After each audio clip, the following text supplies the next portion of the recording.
Cable ready sir. Ready sir.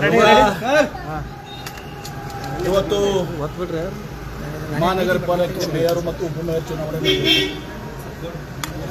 ಈ ಸಂದರ್ಭದಲ್ಲಿ ನಮ್ಮ 3 ಜನ ಸದಸ್ಯರನ್ನ, ಅದರಲ್ಲಿ ವಿಶೇಷವಾಗಿ 2 ಕಾಂಗ್ರೆಸ್ ಸದಸ್ಯರನ್ನ ಇವತ್ತು ದುಡ್ಡು ಕೊಟ್ಟು ಒತ್ತಾಯಪೂರ್ವಕವಾಗಿ ಅವ್ರನ್ನ ತಗೊಂಡು ಹೋಗಿ ಒಂದು ಸಕ್ಕರೆ ಕಾರ್ಖಾನೆಯಲ್ಲಿ ಇಟ್ಟಿದ್ರು. ಇವತ್ತು ಚುನಾವಣೆ ಹೈಕೋರ್ಟ್ ಡಿಸಿಷನ್ ಆಗಿದೆ. 4 ಜನ ವಿಧಾನ ಪರಿಷತ್ ಸದಸ್ಯರನ್ನು ಸಪ್ರೇಟ್ ಇಡಬೇಕು, ಅವ್ರು ಕೌಂಟ್ ಮಾಡಬಾರ್ದು, ರಿಸಲ್ಟ್ ಡಿಕ್ಲೇರ್ ಮಾಡಬಾರ್ದು ಅಂತೇಳಿ ಇವತ್ತು ಅದಕ್ಕೆ ನಾವು ಬದುಕಿದ ಮುಂಚಿತವಾಗಿ ನಾವೇನು ಹೇಳಿದ್ವಿ ಅಂದರೆ, ನಮ್ಮ ಉಪಾಧ್ಯಕ್ಷರು ದಿನೇಶ್ ಹಳ್ಳಿ ಅವರು ಒಂದು ಲೆಟರ್ ಕೊಟ್ಟರು.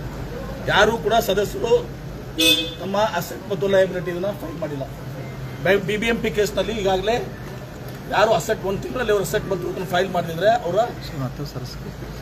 ಸದಸ್ಯರು ರದ್ದಾಗ್ತಾರೆ.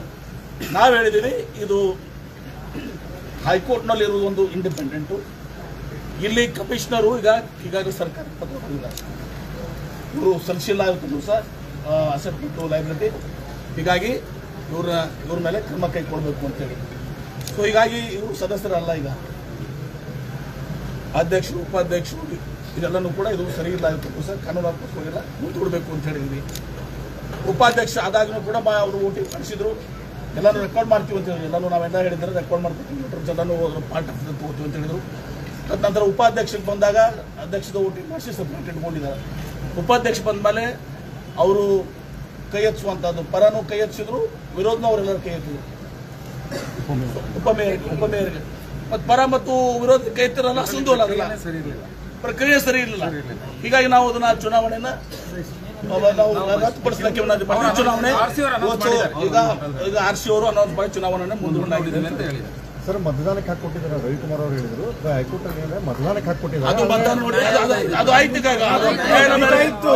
ಇಲ್ಲಿ ಕಮಿಷನರು ಕೂಡ ಸರ್ಕಾರಕ್ಕೆ ಲೆಟರ್ ಬರೆದಿದ್ದಾರೆ. ನ್ಯಾಯಾಲಯನೂ ಕ್ರಮ ಕೈಗೊಳ್ಳಬಹುದು, ಕಮಿಷನರ್ ಸರ್ಕಾರಕ್ಕೆ ಸರ್ಕಾರಕ್ಕೂ ಅಧಿಕಾರ ಇದೆ. ಇನ್ ಬಿಟ್ವೀನ್ ಬಿಟ್ಟು ನಾನು ನ್ಯಾಯಾಲಯ ಬಿಟ್ಟು ಏನು ಕಮಿಷನರ್ ಲೆಟರ್ ಬರೆದಿದ್ದಾರೆ ಸರ್ಕಾರನೂ ಕೂಡ ಅದ್ರ ಮೇಲೆ ನಿರ್ಣಯ ತಗೋತಾರೆ ಕಾನೂನಾತ್ಮಕವಾಗಿ. 1 ತಿಂಗಳಾಗ ಅವ್ರು ಕೊಟ್ಟಿರ್ಲಿಲ್ಲ ಅಂದ್ರೆ BBMP ಕೇಸ್ ಎಲ್ಲ ಇದೆ, ಸರ್ಕಾರನೂ ಕೂಡ ನಿರ್ಣಯ ಮಾಡ್ತಾರೆ. ಕೊಟ್ಟಿಲ್ಲಲ್ಲ, ಅದ್ರ ಪ್ರಕಾರ ಸರ್ಕಾರ ಕೂಡ ನಿರ್ಣಯ ಮಾಡಿ, ಸರ್ಕಾರಕ್ಕೂ ಕೂಡ ಹಾಕಿದೆ. ಬರೀ ಸುಪ್ರೀಂ ಕೋರ್ಟ್ ಹೈಕೋರ್ಟ್ ಅಷ್ಟೇ ಅಲ್ಲ, ಅವ್ರಿಗೂ ಅಧಿಕಾರ ಇದೆ. ಹೈಕೋರ್ಟ್ಗೆ ಎಲ್ಲ ರೀತಿಯ ಅಧಿಕಾರ ಇದೆ. ಸರ್ಕಾರಕ್ಕೂ ಏನಿದೆ, ಕಮಿಷನರ್ ಪತ್ರ ಬರೆದಿದ್ದಾರೆ, ಅದ್ರ ಮೇಲೆ ಸರ್ಕಾರ ನಿರ್ಣಯ ತೆಗೆದುಕೊಳ್ತಾರೆ. ಈ ಮಧ್ಯೆ ಅವರು ಆ ಗೊಂದಲವನ್ನು ಸೃಷ್ಟಿ ಮಾಡಿ ಪರವಿರೋಧಿ ಆಡಳಿತ ಮೇಲೆ ಚುನಾವಣೆಯನ್ನು ಮುಂದೂಡ್ತೀವಿ ಅಂತ